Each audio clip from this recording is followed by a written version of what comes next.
Yonah Weiss is the business director for Madison Specs, and he's actually doing our cost segregation, which is a really fancy term for itemizing something in your property and being able to get so much in tax write-offs. And if you want to learn how he's saving and he and his team is saving millions through cost segregation, you're going to watch this episode. Welcome to the Cash Flow Happy Hour podcast. I'm your host, Josh Baldovino, and on this show, you can join us live as we interview investors and share how they are increasing their cash flow. So grab a drink and let's get into it. Yonah, how you doing today? Hey, what's going on, Josh? Great to be here. Yeah, thanks so much for coming out. Where are you right now? Well, this beautiful living room is not actually real. It's a virtual background. I'm in the beautiful Israel right now. So working remotely and living the life, living where you want to live. I like it. And I guess just for reference, because it's 5:30 right now, California time. What time is it there? Don't even ask.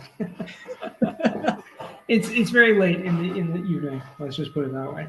Well, I appreciate you making the time and or staying up or whatever your schedule ends up being. But I'm really excited because I've seen you on way too many podcasts, obviously including one of the bigger podcasts, Multifamily Mentor podcasts, and you've kind of been everywhere. So we'll dive into all of your podcast guesting experience and how that's impacted your business. But just real quick for our viewers, what is a quick backstory and how did you get into this industry? Well, again, appreciate you having me. I was a teacher for about 15 years. That's really been my passion for since I can even remember. But as most people know, teachers don't have the highest paid salaries. And when you have a growing family, which I do, 6 kids at this point, and at a certain point, I was like, I need to really do something more to get some more income and maybe start building that wealth a little more. And real estate really was what I found the answer based on 2 reasons. I mean, as you know, I'm sure, and many of your viewers, real estate is a field where I basically had 2 factors. Number one, I don't want to go back to school to learn another trade of any kind. So I don't want to have any kind of formal education. And sure, you can do so many different things without any formal education, but real estate was one of those that you don't really need any formal education to be successful, as I saw from acquaintances and friends of mine who had been in the industry. And the second factor was, what's a type of industry or field I can go into that the income level or the wealth building level is just,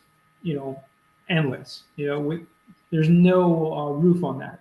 And obviously there are, tech, and there's so many different things you do, but both of those combined, given the fact that those are the things I was considering, real estate was really the answer. So I got started with a good friend of mine who actually mentored me in the commercial real estate space, he owned his own properties. He did some property management. He was a commercial mortgage broker. And I really got the feel for a lot of different aspects of real estate just by spending about 9 months with him in his office a few times a week. And I really apprenticed under him. So that's kind of the backstory, how I got started in real estate. We ended up doing a few fix and flips together. And then one thing led to the other, and I connected with this company called Madison Specs, Madison Commercial Real Estate Services, about 5 years ago, and learned about this thing called cost segregation, which I'd never heard of before.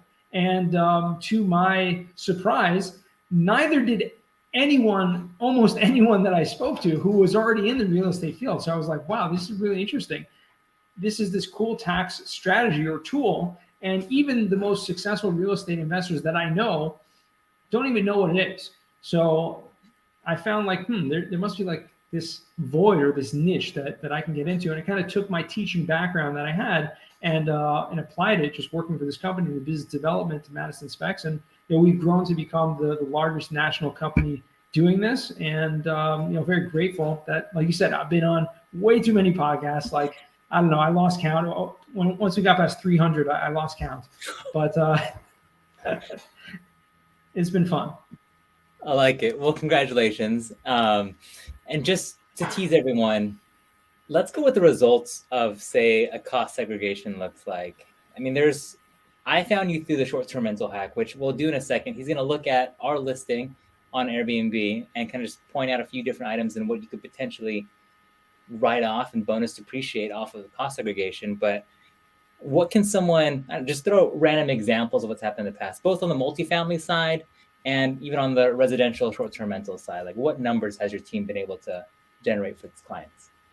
Well, the amazing thing is that, first of all, we do about 5,000 of these a year. So the volume is crazy. It's just amazing to see. I had, actually, I was on the Bigger Pockets podcast, as you mentioned, last year. And I was invited back a few weeks ago to do a follow-up episode, this time to actually interview Terrence, who was the host. And he shared on that show that we did for him 10 cost segregations on large multifamily properties and saved him $24 million in taxes last year.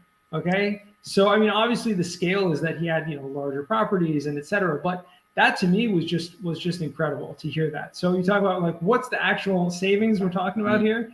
It's real money. And I mean, billions and billions of dollars in savings for our clients over the years.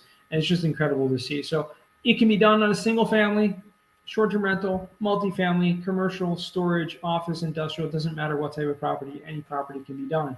And it's those are the results. But I'd love to get into, and obviously let's take the questions from our viewers and our audience. I'd love to just kind of break down what is this crazy thing called cost segregation anyways. Like people, I'm sure those listening, if you guys are watching this, put in the chat or put in the comments, have you even ever heard of this before? Is this time you ever heard of, first time you've ever even heard of cost segregation? Yeah, there you go. What is There you go. Teed it up for you, Yonah. So, okay, what is the cost segregation? Yeah, I didn't mean to jump the gun there. I mean, you had some great questions. Go ahead. A cost segregation study is really just an advanced form of depreciation.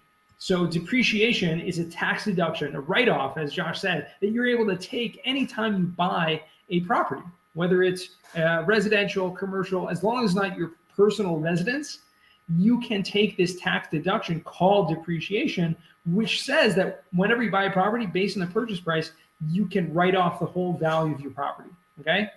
But you can't do it all at once, okay? It's not that too good to be true, but you can take this tax write-off or this tax deduction over a 27.5 or 39-year period. What that does is you just get a little bit of a deduction every single year, which helps to reduce your taxable income and pay less income tax. That's essentially what it does. What cost segregation does is exactly like it sounds like. We're segregating that cost of the property. We're breaking down the property into components. And certain components in the property depreciate faster, meaning you can take the deduction of those items at a faster rate. Okay, so like furniture or fixtures or appliances, if you look at my background over here, you got this, baby grand piano back there, right? That's, we can write that off. And if you buy the house and all the furniture and everything in it, the fixtures and the furniture and the window treatments and the light fixture, all that stuff, the carpeting can be written off over a 5-year schedule. And so you're able to take these huge tax deductions, which essentially you would, probably never see. And instead you're able to take these deductions and pay no income tax, have more cash flow, be able to use that money to reinvest. And here's why this is really exciting to me. This is the first year that our short-term rental, and let me just, tease it on that's the multifamily one we'll look at, but this is our short-term rental that we're currently doing with Madison Specs on the cost seg, and this is the first year that we'll be doing this. And that's actually how I found Yonah, is through the short-term rental hack, which I think is amazing. One of my buddies did it on 2 of his properties last year, and I think he was able to get on his properties a $70,000 bonus depreciation on year 1, which, here's why it's relevant if you're listening to this right now. If you have a day job, like almost all of us have, including myself, there's not many ways that you can offset your W-2 income. And so I got really excited when I found out that you can offset your W-2 if you're the active manager of a short-term rental and then do a cost seg. So you layer in these strategies, and Yonah's been talking a lot about it recently with a lot of different other podcasts. And so I don't know, if you're watching this, let us know in the comments if you've used this before in your short-term rental. I'd be curious to even know how much you got on that year 1 bonus depreciation. But let's just see what this actually nets out to. You can pick apart my listing. So standard depreciation is 27 and a half years, I think, right? Which basically means that you take the value of everything, making it layman's terms, divided by 27 and a half, and that's how much you're writing off every single year. Things are different for short-term rental. I'd say, most of my audience, I think, is probably a short-term rental audience. So this is my listing here. What are we looking at? What can I actually... Yeah, so let's break that down. I mean, just one important fact is that even though residential properties do depreciate over 27 and a half year, short-term rentals, the IRS looks at as more commercial properties because they're a transient rental, which means it's over a 39-year schedule for depreciation, which is even less beneficial if you don't do cost segregation. So we're going to take that purchase price, whatever it is that you bought the property for. I don't know if you want to share that with the audience, but whatever that is, we're going to subtract a certain amount for land. Land does not depreciate, and unfortunately, in California, the land value is typically higher than many other places in the country, which is going to hurt you a little bit from that regard. It is what it is. You can only depreciate what you can, but you subtract the land value, and then whatever's left, you divide that by 39. Comes cost segregation, we'll send an engineer to look at the property, either physically or virtually, looking at through a video call or looking at videos, pictures, and we're going to check out all this. There's really two categories of things we're going to be looking at. Number one is the land improvements. So you just look right here. I'm looking outside the property. The first picture, beautiful, right? Sunset. You can't depreciate the sunset, but right, the trees, the landscaping, the fire pit, those chairs, right? I don't know what that is, like a hammock over there. I can't really tell what else is there, but beautiful kind of layout. Maybe I can blow up my screen a little. I can see a little better. Yeah, I mean, that's awesome. All of those things that I just mentioned and many more, the dirt not, but all the things that are around, the patio outside, you see the table and the patio, the concrete, all of that depreciates over a 15-year schedule. So land improvements is the first category we're going to look at. Anything outside the property, the fencing, all of those things I listed and others, the value of those components we can now take over a 15-year schedule. And so I would assume this is going to be somewhere around 5 to 10% of the total value of the property is going to be found in these land improvement categories. Okay, which means if it's let's say $1 million property. I don't know the exact numbers on this one. Again, I don't know if I'm sure, but let's say it's okay, so let's say $500,000, just keep it simple, $500,000 property, and you're able to take 10% of that as a first-year tax write-off. That means $50,000 right off the bat, just from the land improvements itself. Okay, so that's something really important. Then we're going to move inside. Inside, we're dealing with the structure. The structure, again, what we're doing with the cost seg is just breaking out these personal property items from the structure. So first of all, beautiful property. Love the design. This looks almost like it's a rendering. It's not even like a real property, but definitely love it. Love the colors. The furniture, okay, the carpeting, the appliances, right, the television, all the stuff. You go to the window treatments, all of that, and even the vinyl floor. All of that is going to be in the 5-year depreciation category.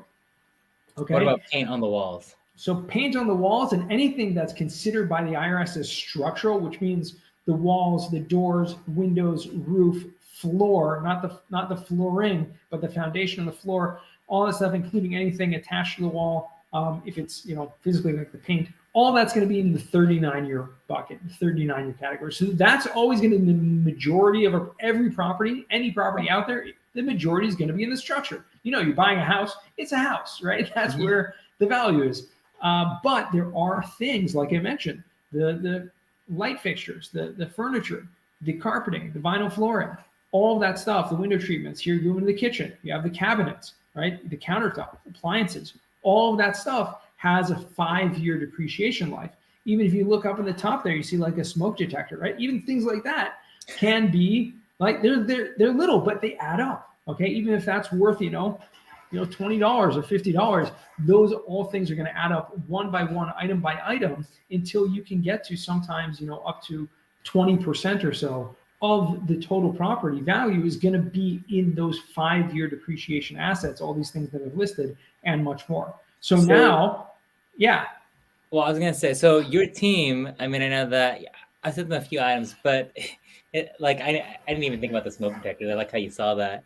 It's just literally itemizing every single thing that they see through the property, obviously through the furniture or rehab list that you have, and is then just making a document and assigning dollar values to it, right? Yeah, exactly. It's a line by line, item by item, and there are some very detailed calculations that the Mm-hmm. IRS requires to go through in order to establish what the not just the replacement value of the thing is, but what is the cost segregated, the depreciation value. So there are things like the year the thing was built, right? The real depreciable value of it Mm-hmm. versus the tax depreciable value. So different than like an appraiser would do. An appraiser would say, oh, this roof you put on 5 years ago, so it has a 10-year lifespan, so it only has 5 years left. It's half the value. That's not so when we're looking at a depreciation, because this is something really, really important to remember. The depreciation starts over brand new with every new owner. Okay, so Oh, that 39-year schedule starts brand new when it changes ownership. And it's based on the new purchase price. And so those are some of the calculations as well, because if you buy something that is, see, here's other things like the hot tub, that's going to be 15-year property or even 5-year property actually, because this is like furniture and fixtures, and it's going to go, you can depreciate that over a 5-year category. All this stuff is so important because you're able to take this lump sum of mm-hmm. depreciation up front. And you talk about like $70,000. I mean, this property, you're probably going to get at least that amount. And so if you think about it, you buy a property based on the purchase price. Again, not based on how much money you put into it. You may have bought it with a bank loan, right? You may have gotten a loan, put 10% down or 20% down or whatever, and you're able to get that huge amount of deduction in that first year, which again, with the short-term rental, what they call the short-term rental loophole, it's not really a loophole, but what it is it's a rule specifically with short-term rentals that allows you to use the passive deductions of depreciation to offset your active W-2 income. And so that's huge. Yeah. So, okay, let me pause you there just because I have some questions that came on Instagram. Let's do it. And I also know that she's into short-term rentals as much as myself. So, and if you have any questions, you're watching this live, put them in the comments. I'll ask them to Yonah right now. But can you do a cost segregation the year after a property is placed into service? Yes. In fact, you can do a cost segregation at any point that you want to. It's not something that needs to be done in the first year. So I'm glad you asked that question because it's very common. I'm sure all these questions that we're going to get are very common questions that come up. So you can do this any given point afterwards. Okay, what about, there's a follow-up question here. What if you only plan to hold the property for a few years, let's say 3 to 5 years? Is it still worth it? What do you think? It usually is still worth it, even if you're going to hold it for 3 to 5 years. I would say if you're planning on holding less than 2 years, it's less worthwhile. The main benefit of cost seg is something called the time value of money, okay, which means that $1 today is worth more than $1 5 years from now. Not just because of inflation, as we know very well nowadays, right? $1 today is definitely worth more than it was, or less than it was a year ago, but because of what you can do with that money and the power of that money and the ability to invest that. So even though when you sell a property, you're going to be subject to what's called depreciation recapture tax, which is like a capital gain tax, you're going to be subject to on the sale, which means you're going to be subject to an amount of tax on the amount of depreciation taken. Doesn't mean you pay back the depreciation, another big misconception, but it means that you're going to be subject to that. If that happens in a very short window of time, so the time value of money is going to be much less. But definitely, if you plan to hold a property for more than a year or two, I would say definitely take advantage of the cost thing, especially if your goal is to continue investing in real estate and buying a new property, each year or every couple of years, because this is a key to that strategy to just help you continue to scale that. Yeah, I mean, I don't know. My buddy who did it off his couple short-term rentals last year, and it's like, oh, I managed to get a $70,000 bonus depreciation. I was like, wow, that is, and if you offset that against your W-2, that is a lot back. It's not a little bit of money, right? You're looking at a decent chunk of change. So That's awesome. Okay, how about let's switch gears then to the commercial side, because obviously things happen a little bit different with scale, right? Like you said, if you were with Terrence over at Bigger Pockets, and you were able to find between, was it 10 properties? Did you say that he did with your team? Yeah, we did 10 properties. Again, a perfect example that he never did cost segregation and had a few properties that he'd owned for a few years, and other properties that he bought last year. And we ended up doing 10 of them altogether, saving $24 million in taxes. And then I've learned from another one of the podcasts that you were a guest on, that just ends up getting distributed either between the owners, right? So your GPs or your LPs, and so everyone gets a nice little chunk of it. Yeah, exactly. So really cool. Okay, so I guess this is just a random one that I found on LoopNet, right? But just for the sake of demonstration, what differs between a short-term rental and a multifamily property, or does anything actually differ? So there are a few differences from the property itself, okay? And we were talking about the benefits and the deductions. Those are a little bit different from short-term rental to long-term multifamily. But typically a garden-style apartment like this is a little bit less of what your typical garden style in Dallas proper, because there's not a huge amount of landscaping there. But a lot of multifamily properties will have a larger amount of landscaping and land improvements, which will add to the 15-year property. Also, it is going to depend on whether or not the owners of the apartment building actually own the appliances, right? Many times they will, or the furniture. Many times they will own some of it, and some of it, the tenants will bring in their own beds and, maybe closets or, cabinets and things like that. So that's a big difference. So from the short-term rental perspective, because you own all the furniture and appliances and amenities, there's going to be more of that 5-year personal property. But from an interesting thing to note as well is that we're talking about scale here. Here's a 48-unit apartment building. Now, you would think that 48 units, well, there's going to be a lot more personal property, but at the same time, proportionately, there's also more structure. There's more building, right? As much of sinks and cabinets and appliances there's also that proportionally amount of walls and windows and doors and roof. Okay, so the benefits are not going to be as much in most cases as a short-term rental. However, it's going to be pretty similar. So the average we're going to see of reallocation from structure to faster depreciation on a multifamily property is about 28% on average. Okay, whereas a short-term rental, on average, it's usually about 30%. So a little bit more. Gotcha. I mean, 2%, depending on obviously the scale, and it could be a lot of money. Exactly. But, I mean, if you want to take 2% any day, I'll take a 2% gain any day. But I guess this property looks like it needs a lot of work. This one it's not one that I'm going to offer on, that's for sure. But just for demonstration purposes. And okay, how about this?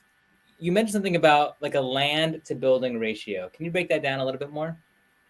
Yeah, absolutely. So the first thing we talked about is that you always have to subtract a certain amount for land. Land doesn't depreciate, okay? And so typically the national average is about 15%, which means if you buy a property for $1 million, about $150,000 is going to go to the land. And then what you're able to depreciate is that $850,000, which is remaining. And of that 850, now we can break that down into 27.5 or 39-year property, the structural components, versus the 5 and 15-year, the personal property and the land improvements. So depending on where the property is located, that land value is going to differ. In California, the average maybe is usually like 25 or 30% of land value. In Dallas Metro, typically lands are also pretty expensive. So it's something you want to just look out for. In other places, like in a lot of people, short-term rentals invest in the Smoky Mountains. Just to give an example, thousands of properties out there, right? Which I think most of them have been sold by Avery Carl and her team, the short-term shop. But the average in the Smoky Mountains area is about 8 or 9% is the land value. So you're going to have less. And if you buy a condo, there's usually going to be no land value there, which means the whole purchase price is going to be allocated to those 3 categories we mentioned before. Yeah, that was actually a couple weeks ago. I had a follow-up podcast. I think we were on another podcast with him, my buddy Ryan Bach, and he was saying if you just buy a condo, a luxury condo, all of a sudden you're not worried about that land building ratio. You can get a 20% swing almost just by buying a condo. If the tax thing is your play. So I have a question here. If you weren't able to do a cost segregation study on the first year, will you still be able to do it? Yes. And you answered that earlier. So you can do it whenever. We have a rental property and it's on its third year now. But I guess there's a limitation, right? Obviously, if you sell it, game over, you can't do it anymore, right? Correct.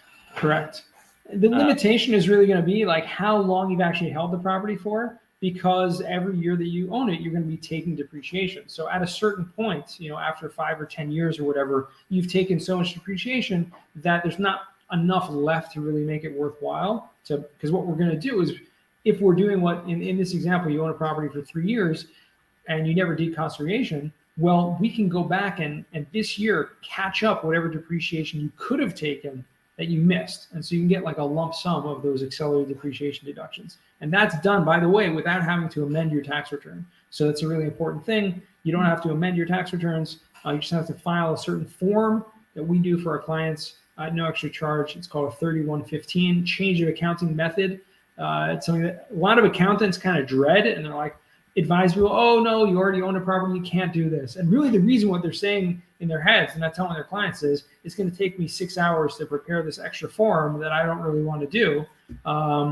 And so I'll just say you can't do it. Which, if you have an accountant like that, like, try to figure out how to get another, one that's going to look out for your best interests. Yeah, I mean, that's I feel like the deeper you go, the more, and obviously if you're listening to this podcast in general, you're probably deeper than most. That's what I would assume. Right. That's true. How about timetable wise? How long does a cost segregation usually take, say for a short-term rental and then for a multifamily property? Like, what's your team looking at? I mean, for our team, like I said, we do about 5,000 of these a year. So our processes and our operations, it's really just about the processes and the operations, getting it done. The actual time it takes, if we didn't have anything else to do, it would just take probably like a week or two to do all the work and get it done. But because of our volume and because of all the processes and the teams that have to review it, we as CPAs review all the studies, et cetera, that we put forth that the engineers do. It takes about 6 to 8 weeks. So just for planning purposes, if you're planning on getting this done before you file your taxes, give at least a buffer of about 6 to 8 weeks before you file your taxes to get this done. It's not something that needs to be completed before the end of the calendar year. And it's a very common question as well. We just want to preemptively answer that question. You don't need to get it done before December 31st. As long as you close on the property and you own the property before December 31st, you can do the cost seg itself later in the year, whenever it is that you're going to file taxes. Gotcha. And then, is there any difference with the bonus depreciation changing? Like, how does that affect things? So, excellent question. Again, there is something called 100% bonus depreciation, which is a relatively new tax law that allows you to take 100% of those accelerated deductions in the first year. This year, 2022, is the last year. So this was enacted back in 2017 with the Tax Cuts and Jobs Act, and they gave it a finite deadline that in 2022, it's going to start phasing out.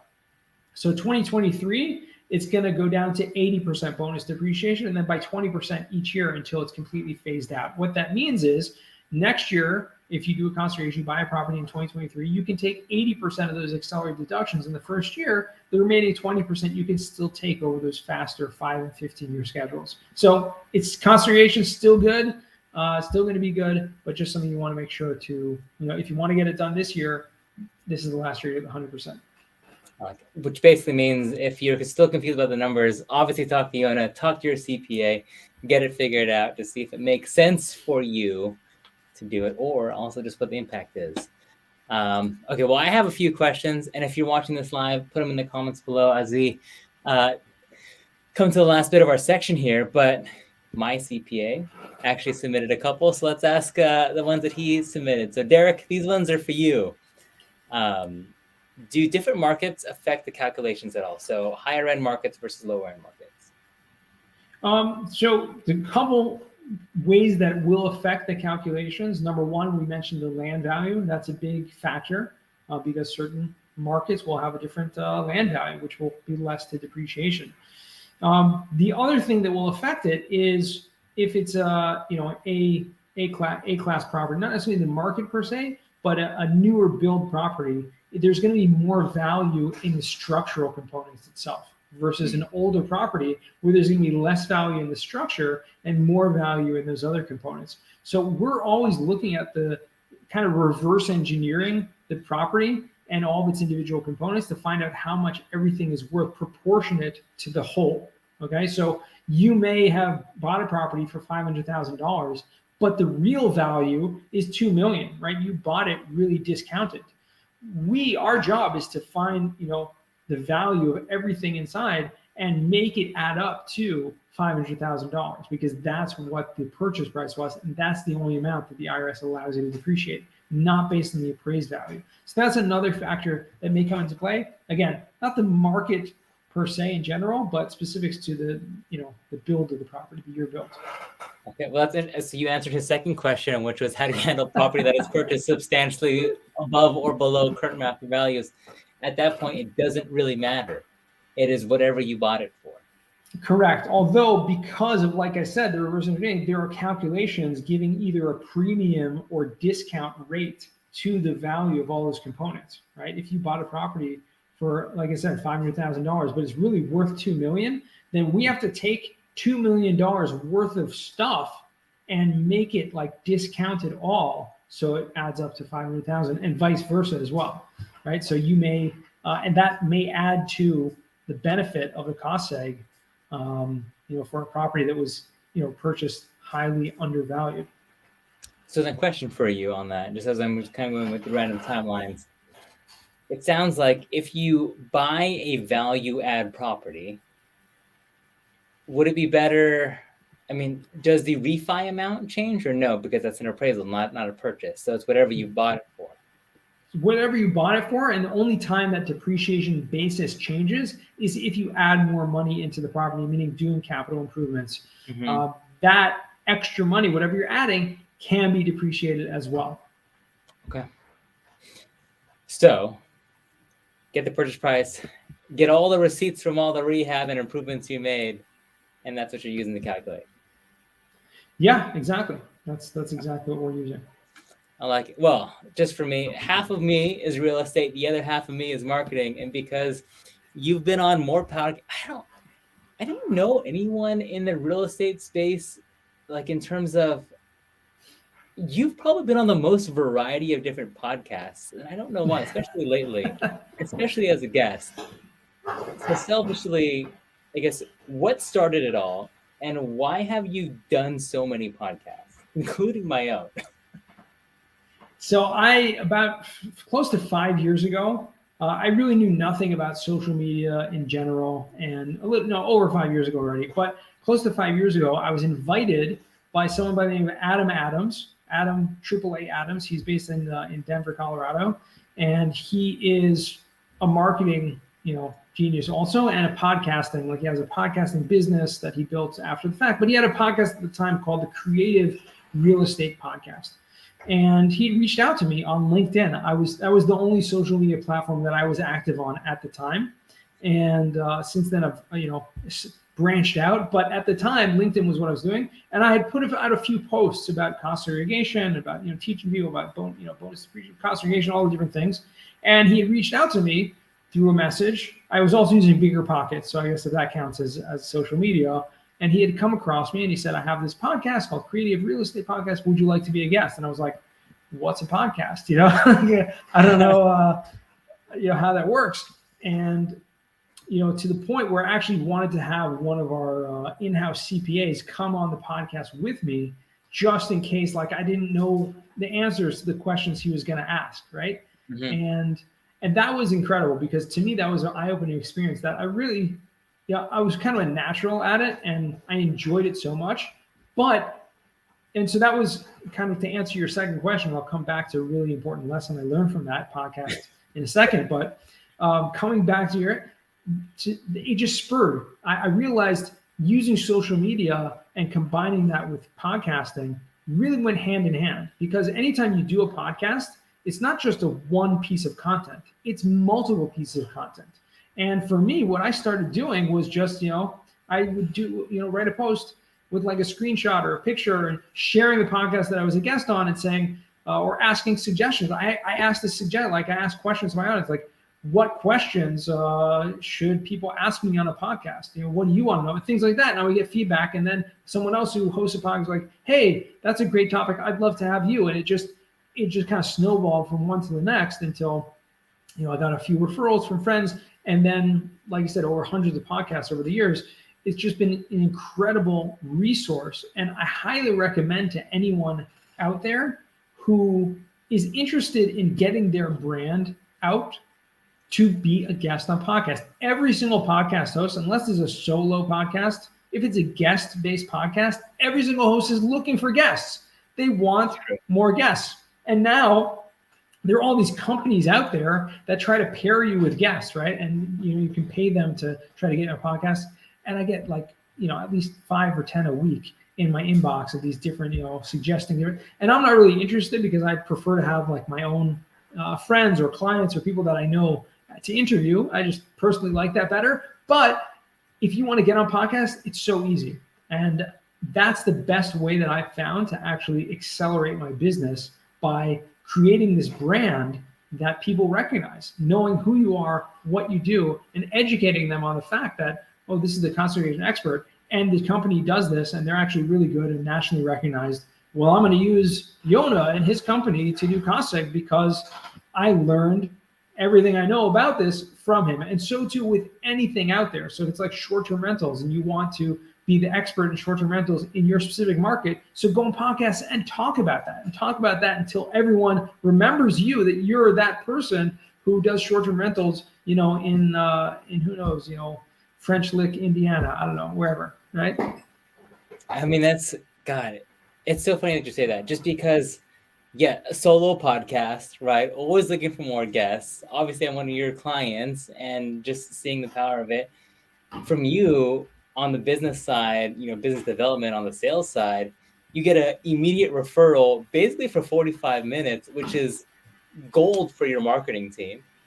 Right. And then on top of that, you get content for yourself. And if your host is good, they'll probably give you a couple extra clips to post for yourself if you want.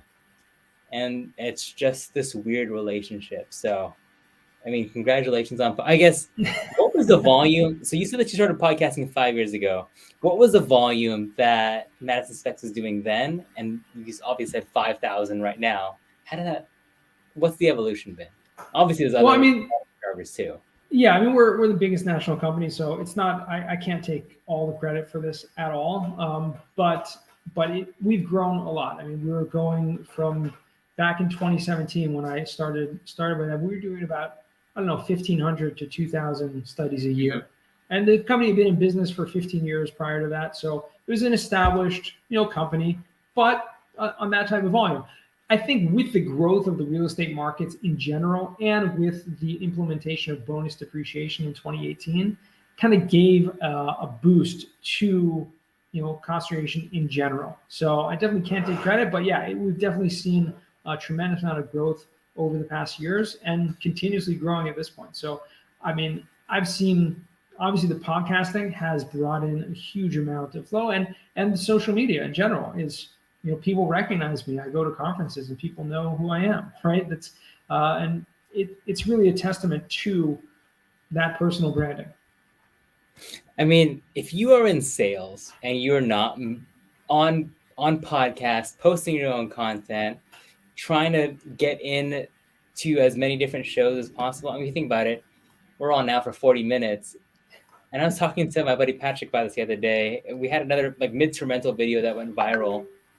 And the average watch time is ridiculous on it. It was like 30, 40 minutes like on this video that was getting, at one point, 100-something thousand views, right? Which, wow. If you have a lot of people sitting and just watching your video, one, you can do it live, and now you have a dozen people who are watching it live. So thank you if you're watching this live.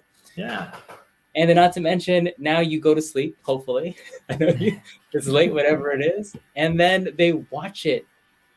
More people watch it and hang out with you even while you're sleeping. It's just the referral because of that. The product sold is just, and technically it's free. It's effort, but it's free. Right. Especially if you're just pitching yourself as a guest. Like, I mean, at this point, you're not even pitching yourself as a guest. I'm sure you're getting pinged all the time. All the time. But on that, I want to share the experience that I had with that first podcast, because this was a huge lesson for me and a great lesson for anyone who's out there like looking to be a guest on a podcast. And because the host was so gracious, he reached out to me in such a a professional way after the fact, and he sent me an email, and I literally thanked him for it so much. But he gave me some constructive criticism, and it really helped me. And he said, when I asked you, about your background and this, and we were talking about the fix and flips that I had done, and we talked about how my parents like owned a couple out-of-state rentals, and he was really curious about all that. And I was like, let's talk about cost seg. And he told me, he's like, just let it flow. Let the conversation flow, and don't try to push like a specific subject, especially if that's something that you're trying to sell. Now, I wasn't like trying to sell cost seg per se, but at the same time I was. And so he said it came across as such. And oftentimes we have this bias, like we think we're going on a podcast to talk about a specific thing and we want to push that. But really the best types of podcasts are really, and you think about like talk shows and stuff like that, where it's just like a natural conversation and you enjoy listening to it because it's educational and entertaining and it's natural. It's not like, the questions aren't canned questions. And so that was a huge lesson for me. And I think that helped me tremendously. And thank God it was on the first podcast that I was ever on. So, I was able to fix that really quickly. I agree. There's 2 points of that I really like. One, you just let yourself be yourself. And I think a lot of people want to put themselves in, whether it's a CPA and I have to be the CPA or I have to be this certain character. But really, if someone who's watching your video, they just want to get to know you. Mm-hmm. And if you're Yonah and you used to be a teacher, now you live in Israel, you work remote, all of these little bonus nuggets that people are getting, that helps to the know, like, and trust. Yep. And that only helps your sales funnel because now people get a holistic view that you're a real person and they like you for you, and you're really smart and can save them money. Like that's the and benefit. Right. Yeah, 100%. So, well, Yonah, I appreciate it. I am really excited to see what your team obviously drums up for me. If anyone who is watching this, whether you're watching live, thank you. And if you are watching this live or in the post-play, please like, subscribe, share this with someone who is working on a short-term rental, has a multifamily, or just even curious on could it work for their own investment properties. Reach out to Yonah. Yonah, where can people find you? On all the social media. So there's only one Yonah Weiss out there. Check me out. You can also go to YonahWeiss.com. And happy to talk. Happy to run a free estimate for anyone who wants to know what conservation can benefit their property. Like his team actually does that really fast. I mean, this is not sponsored. This is not plugged by any chance. But I just think it's really fun and it's a interesting loophole. And it's if you're looking for a different Thanksgiving topic coming up, I guess this could be it. Well, Yonah, I really appreciate it. If you want to learn more about whatever Yonah is doing, make sure to click all the links down below. I'll even link that Bigger Pockets walkthrough that you did with Terrence and the team because it's just, I mean, you were just going through, touching everything and just saying you could do this, you could do this, you could do this. And it just made sense. So please do more of that. And I appreciate you for coming on. All right. Thank you again, Josh. It's been a lot of fun. All right, guys. We'll see you on the next episode. See ya.